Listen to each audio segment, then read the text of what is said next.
Ngizothanda ukuthi ngubingelele ngiphinde futhi ngikwamukele khona la kuZimi Live. Sengiphinde ngabuya ke futhi nezomkhokha. Before nje ngihlale kodabeni imbukeli, ngicela ukuthi ungakhohlwa ukuthi ulike and usubscribe. Namhlanje nguphatheleka amathiza omkhokha, izinto nje okumele kuyilindele lapha kumkhokha kuloke leli viki esikulona.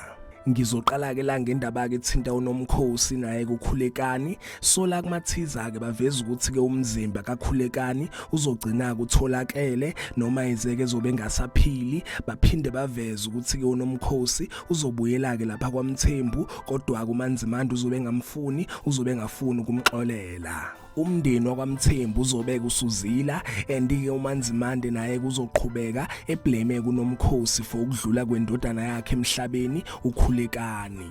Bazozama umama bebandla ukuthi ke bekhulume noManzimande ukuthi ke xolele uNomkhosi, kodwa kuManzimande uzobe ngafuni lutho. Baphinde baveza ukuthi ke uNomkhosi uzobeke sexolisa kumyeni wakhe ongasekho emhlabeni okunguyena ke ukhulekani. Umndeni wakwaMthembu uzobeka usulungiselela umncwabo wakhe kukhulekani. Baphinde baveza ukuthi ke uMabusi uzozama ukuthi ke seke andike duduze lapha uNomkhosi kulesikhathi ke sinzima azobeke ebhekene naso. Baphinde baveza ukuthi ke noManzimande naye uzobeke ngekho esimeni sikahle andike ukhulekani uzobeke sencwatshwa. Ngidlule ngilapha kuNdlovu, baveza ukuthi ke uNdlovu uzoqhubeka ke nokukhohlakala kwakhe, uzotshela ke abantu ebandleni lakhe ukhulekani ukuthi ke ukhulekani usaphila, noma izeke abantu bazobeke sebazi ukuthi ke ukhulekani akasekho.